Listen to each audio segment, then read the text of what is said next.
given daw, that is, alam ko pa ba to?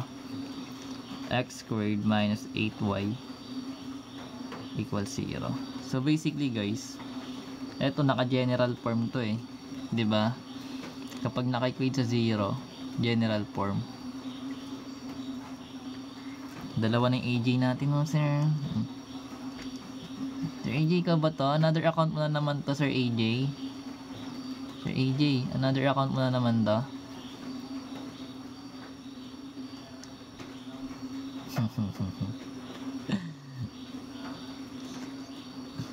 So ito guys, papalit ka na. So meron tayong general form. Diba naka-equate sa 0. So gagawin natin siyang standard form. So pag ginawa mo tong standard form guys, magiging x squared equals 8y. Tapos na. Next. Ay, joke lang. So meron tayo na ito standard form. So kung i-graph natin siya diretso na. Yes, nasa origin to guys kasi yung x and y walang pair na number. So magkakaroon tayo ng center or yung vertex that is 0, 0.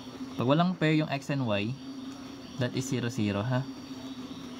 Then ngayon pagdating dito kunin natin yung p. So pero pwede na natin kunin yung orientation ng graph actually. So yung orientation ng graph guys, kapag yung x yung may squared tapos positive yung number dito, ito is upward. Dito pa lang sa given, makita mo na kagad kung upward or downward siya kapag x yung may squared. Kapag positive, that is upward. Kapag negative, that is downward. Then, galing dito, kunin natin yung p. So, meron tayong 4p. Equate lang natin siya dito sa number na 8. So, then, therefore, magkakaroon tayo ng p, which is 2. Ito yung magiging p natin. Ito yung distance ng vertex to focus, then vertex to directrix. So, ayan. Meron tayo nyan. Ano pa ba?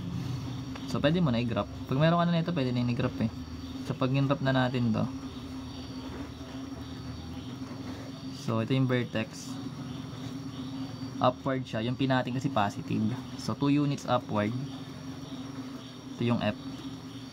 Then, meron tayong directrix 2 units din. So, andito yan. So, basically, yung directrix natin, that is y equals negative 2. Or negative p kasi yung formula ng equation ng ng directrix. So, yung directrix, that is y equals to negative p. So, yung p natin is 2. Magkakaroon tayo ng y equals negative 2. Then, para naman sa axis of symmetry, kung saan nahati yung graph.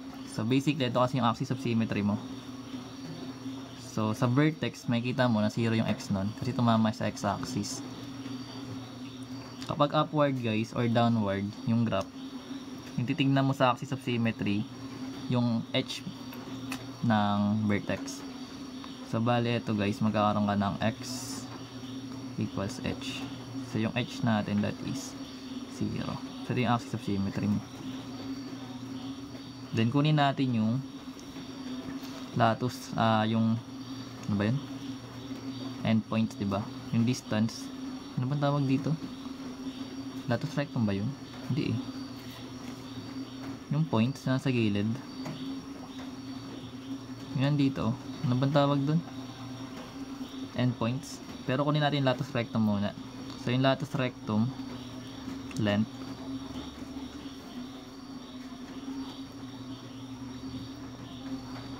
and length. Yan. Latus rectum length. So ito yung guys, yung nasa gilid, yung distance nun. So bali, kung ano yung nakalagay dito guys, so ito na yung latus rectum yun eh. Pero kung negative to guys, magiging absolute value lagi yan ah. So magkakaroon tayo ng 4, absolute value of 4p. So magkakaroon tayo ng 4. Yung p natin that is 2. Then therefore magiging 8 to. Kung negative yung nakalagay dito, magiging positive yung kasi absolute value. Pero ito yung formula para sure. Then kunin natin yung endpoints ng latus rectum. So yung endpoints of LR, that is magdagdag lang tayo ng 2p.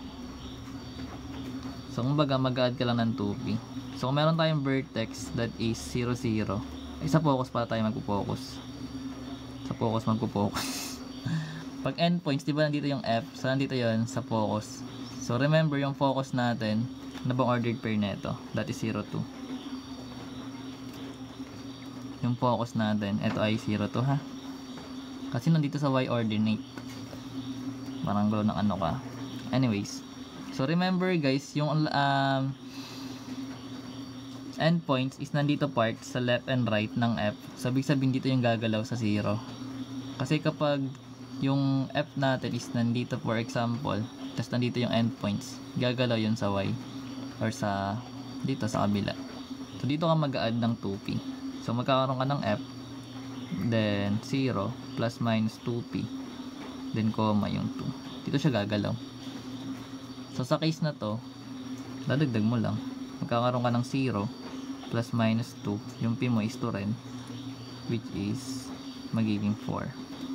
So magkakaroon tayo ng plus minus 4, then 2. So which means yung F1 that is positive 4 and 2, then yung F2 naman that is negative 4 and 2. So ito yung endpoints natin. So ibig sabihin 4 then 2. So 4 units sa right, 1, 2, 3, 4, then 2 siya. Ito yung F1 natin. Then para naman sa kabila, magkakaroon ka ng 1, 2, 3, and 4. So nandito yun. Ito yung F2 mo. So kukonek mo lang yun, meron ka ng graph ng parabola. So balikan yung ginagawa. Pero kung gusto mo kunin yung endpoints ng iba pang given, pwede naman. So for example, kunin natin yung vertex. Sa vertex, meron na pala, dito na pala yung vertex. Punta na lang tayo sa, ay wala na pala, iba pala yung sa hyperbola pala. Tsaka sa ellipse. Ito lang pala kinukuha. Focus, yan, endpoints. Ito na pala lahat eh. So ito na yun guys. Akala ko ano, ellipse. Hindi pala. So sa ganito siya sa given, sa HK naman, gawa tayo. Wait lang. Kasya ba yun dito? Kasya pa ba yun dito? Tingnan natin. Matipid.